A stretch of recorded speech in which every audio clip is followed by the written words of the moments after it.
উভতি আহিছোঁ বাতৰিৰ মাজলৈ। ষ্টুডিঅ'ত মই পাৰ্থজ্যোতি বৰুৱা। যুদ্ধবিৰতিৰ পাছত পুনৰ সংবাদমেল সম্বোধন কৰে ভাৰতীয় সেনাই। তিনিও সেনাৰ DGMOৰ সংবাদমেল সম্বোধন, অপাৰেশ্যন সিন্দুৰক লৈ সংবাদমেল সম্বোধন কৰে। অপাৰেশ্যন সিন্দুৰত 9 সন্ত্ৰাসবাদীৰ ঘাটি ধ্বংস হৈছে। পাকিস্তানস্থিত সন্ত্ৰাসবাদীৰ ঘাটি ধূলিচ্ছাত হৈ গৈছে, এই তথ্য উল্লেখ কৰিছে DGMOয়ে। কেৱল সন্ত্ৰাসবাদীৰ ঘাটিহে ধ্বংস কৰা হৈছে, 100ৰো অধিক সন্ত্ৰাসবাদীক হত্যা কৰা হৈছে।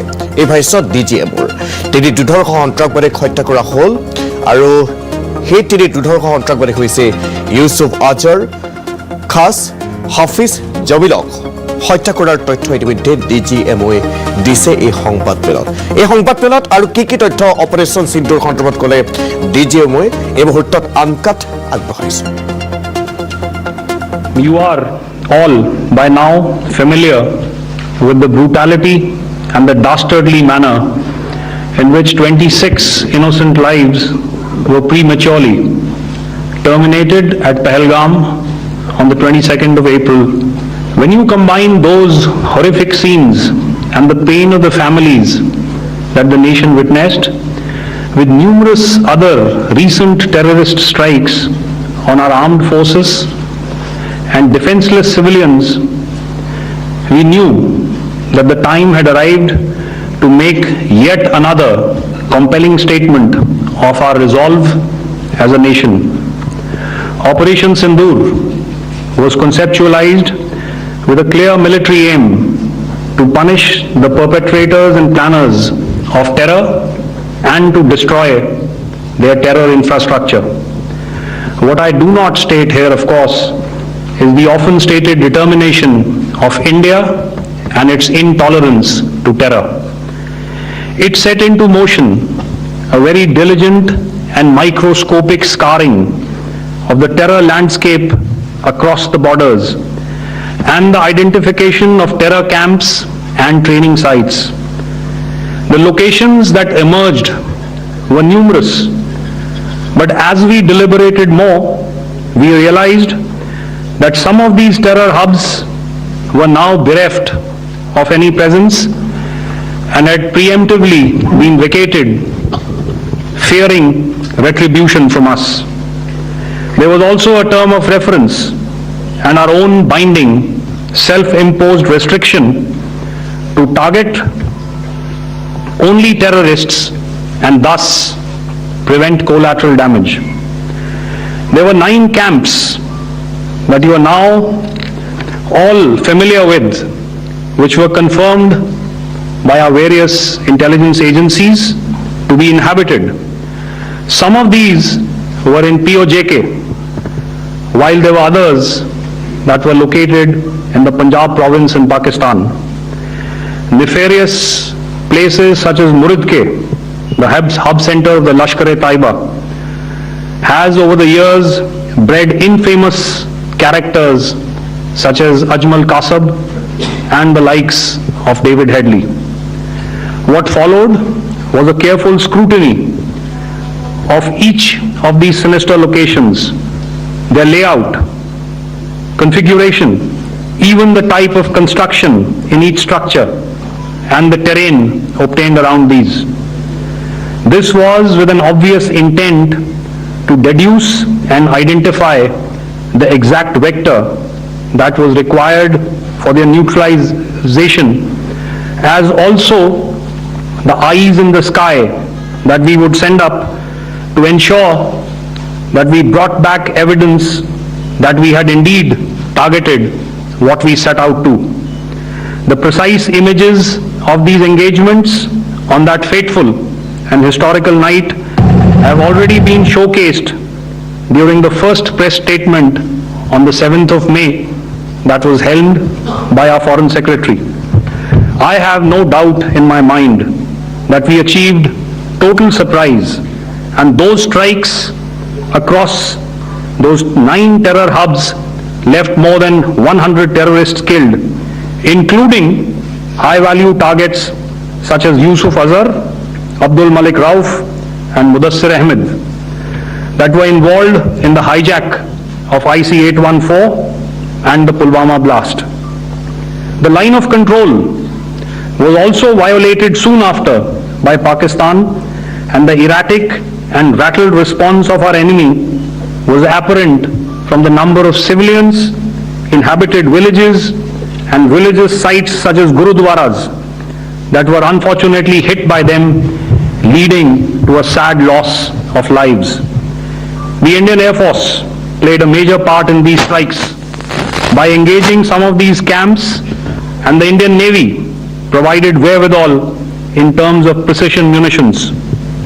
The Indian Air Force obviously had their assets up in the sky, and I will here request Air Marshal Bharti, the Director General of Air Operations, to detail for you the methodology that the men in blue adopted to successfully manifest this mission. It indeed is a difficult time that we have to come here like this and brief you. We could have done without this, but we had no choice. As the DGMOR has detailed, the event was precipitated by the dastardly act at Pahalgam. The sequence of events have already been detailed.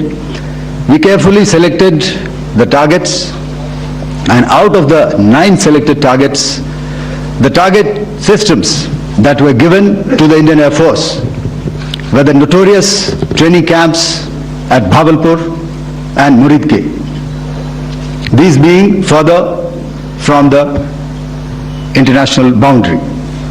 Through critical target system analysis, we analyzed what was to be done to annihilate these targets and plan to engage these targets with precision air-to-surface guided munitions so as to avoid collateral damage.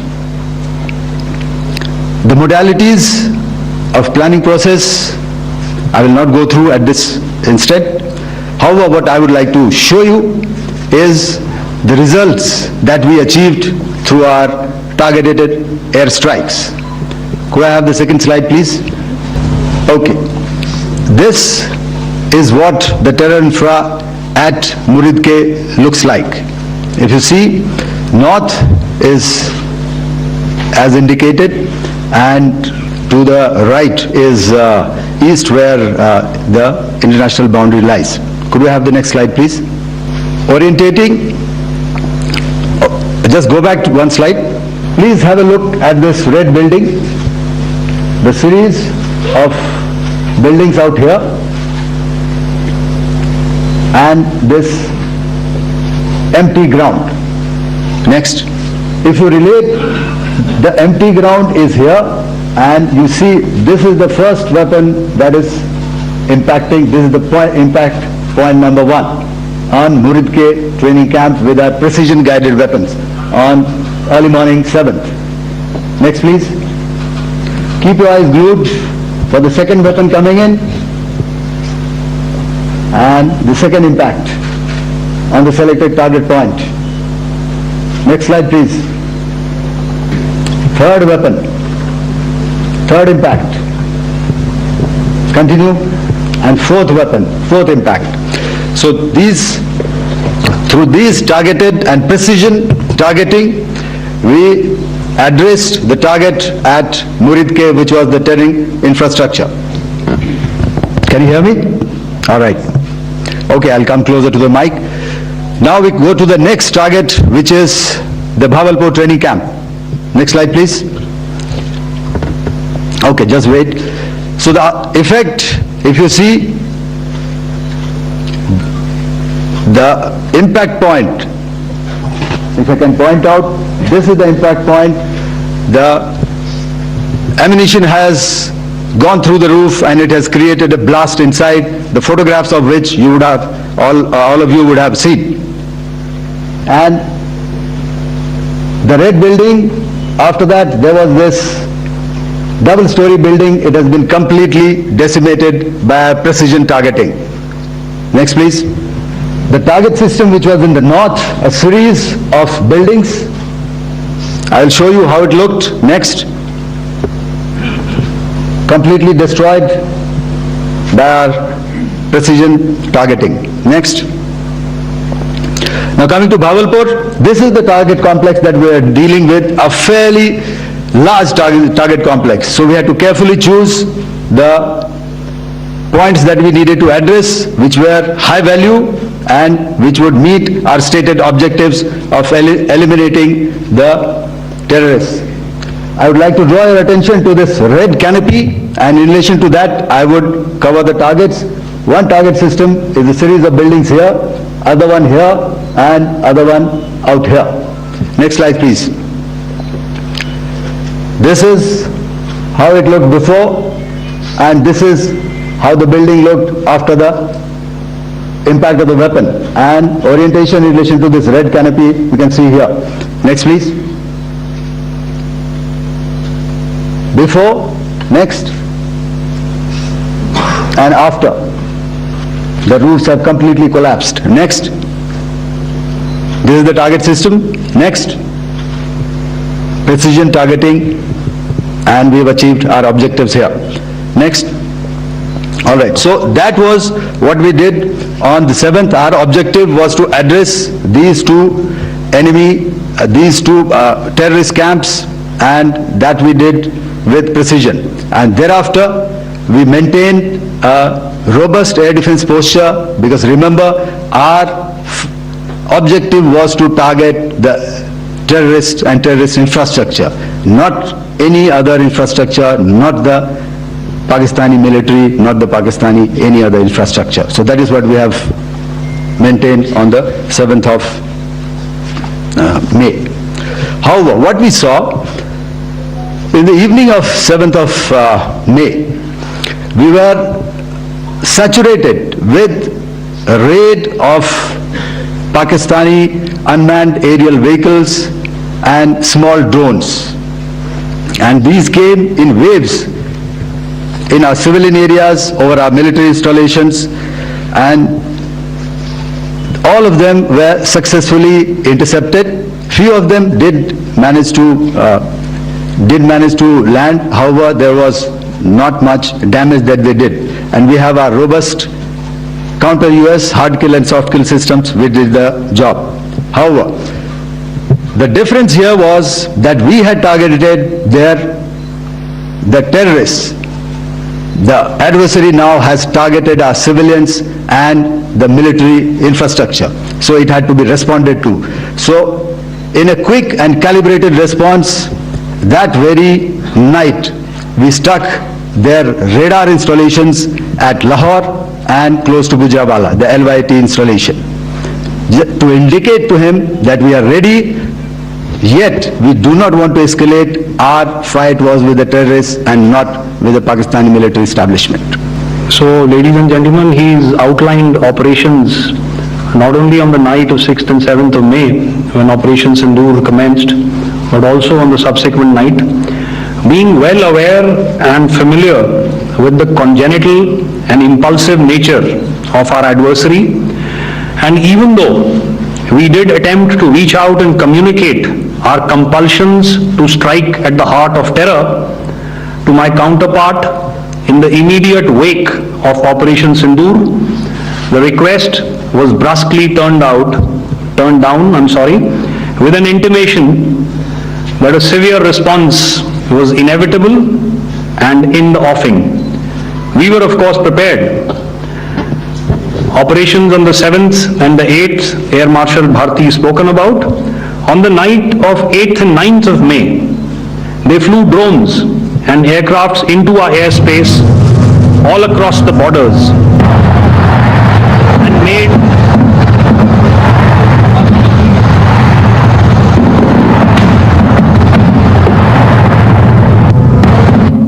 and made largely unsuccessful attempts to target numerous military infrastructure. Violations on the line of control by Pakistan also commenced yet again and precipitated into fierce RT engagements. The air operations on the night of 8th and 9th of May, I'll yet again request the DG Air Operations to cover. What we found that on the night of 8th and 9th, starting as early as 22-30 hours. Our cities had a mass raid of drones, unmanned aerial vehicles, UCAVs, starting right from Srinagar, going down right up to Nalia. It was a mass raid in waves and it was relentless. However, we were prepared and our air defense preparedness ensured that there is no damage on ground or to any of the intended targets that the enemy might have planned for. The difference between 7th night and 8th night was that on 7th night he sent in his Yeha class of UAVs. However, these UAVs can go some distance, they are armed. However, on the 8th, less numbers of armed UCAVs were there or UAVs were there, and more numbers of quadcopters, maybe for surveillance or just for harassment of civilians. This continued till midnight. Our air defense preparedness ensured that there was no damage on the ground, either to the military installations or to the civilians. However, the enemy had yet again shown that he wanted to up the ante and he wanted a fight, and we were up to the task.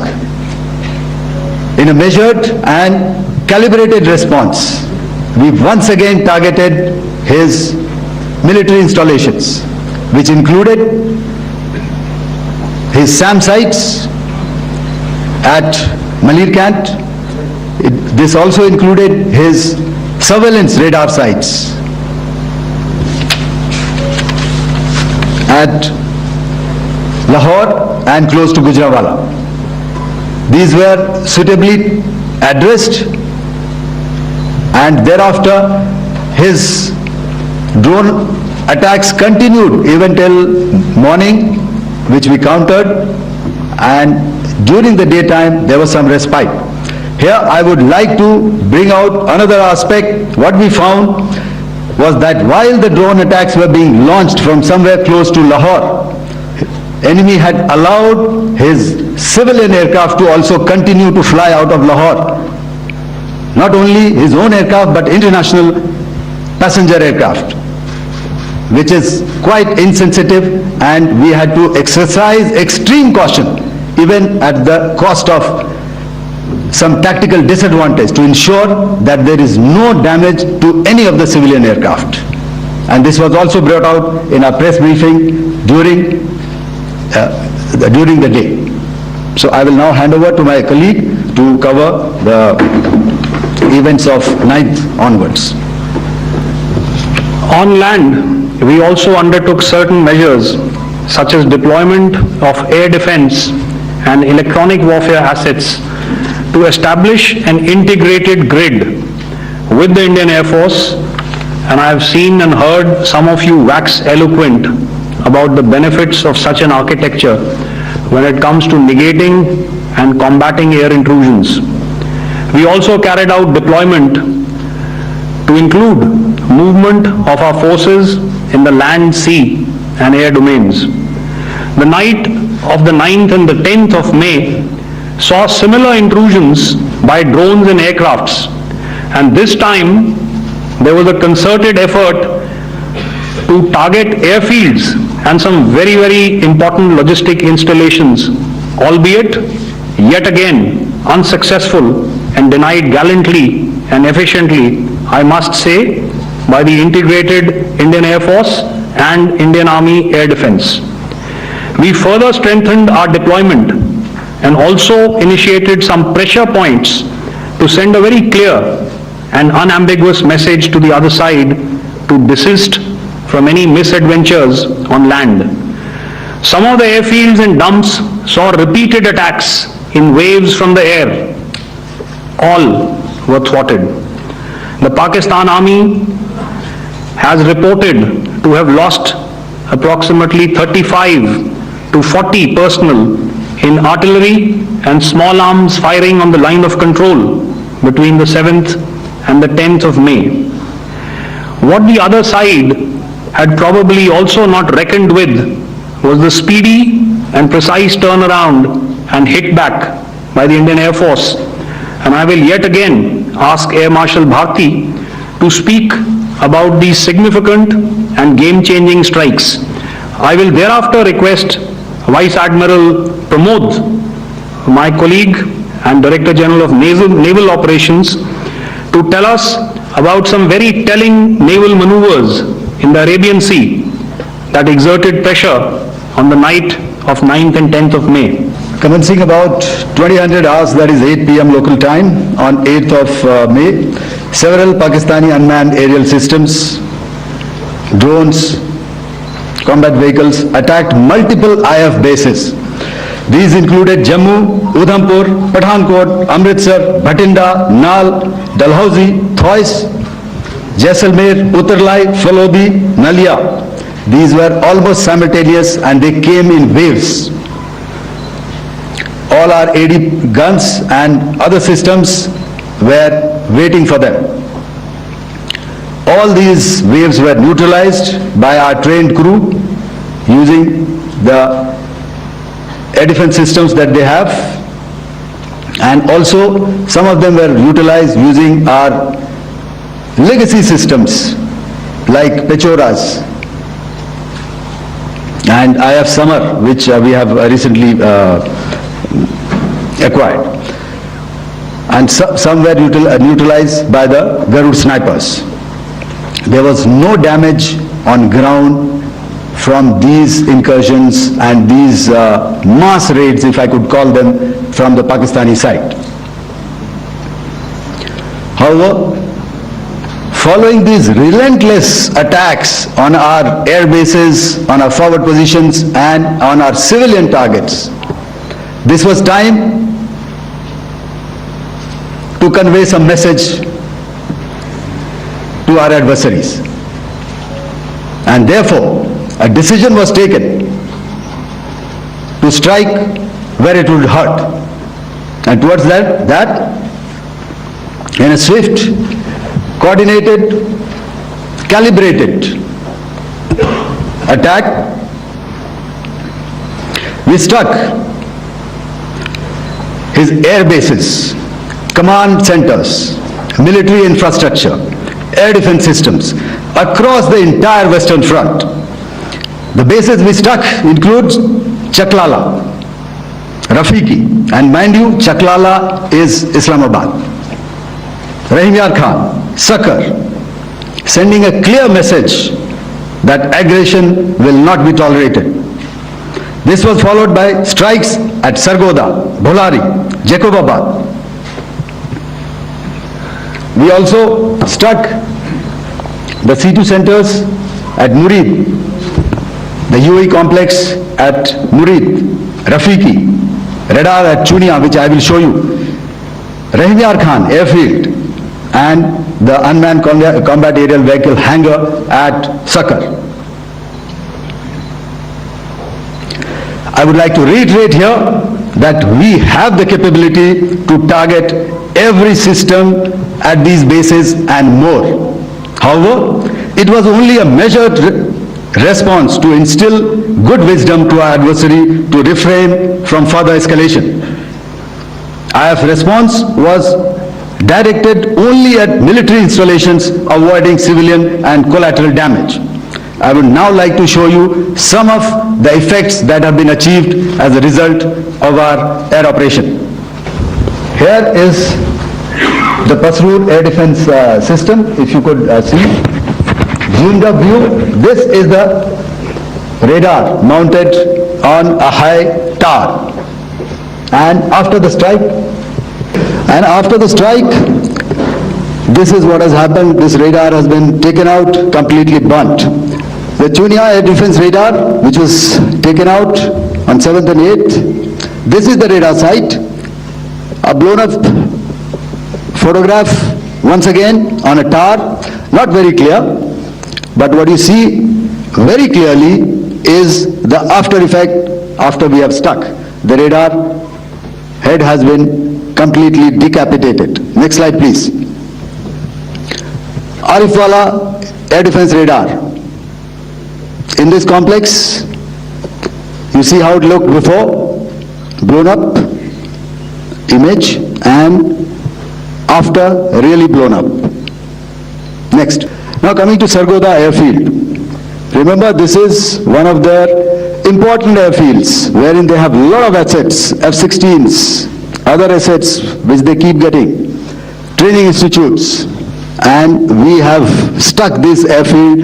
It is not, if you zoom in here, then one impact point here on the runway and second impact point of our weapon, precision weapon on the runway. And if you see this blown up, repairing going on, same here. Next, Raimyar Khan. This is the area we have stuck, a deep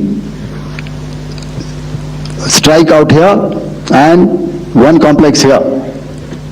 So this is how it looked before, and the same, you see a big crater, another crater here, and this complex after strike neutralized. Next. Chaklala airfield, Noor Khan, once again a major air base, a lot of their logistic assets out here. This was the chosen complex that we intended to strike and convey a message. Next slide please. This is how it looked before, and this is how it looked after our strike. Next. Sakar. We chose the radar site at Sakar. This is the radar site, and after it was struck, this is the aftermath, completely burnt out. Next please. Aircraft shelter. This is how it looked before the strike, and this is how it looked after the strike. The roof of the buildings completely caved in and burnt. Next. Ballari airfield, aircraft hangar. This is how it looked before, and this is how it looked after the precision strike. Next. Jacobabad aircraft hangar, and this is how it looked after. Next. So what I'm trying to convey here, ladies and gentlemen, is to start with, our fight was neither with the Pakistani military nor with anybody else who's there on the other side. Our fight was with the terrorists.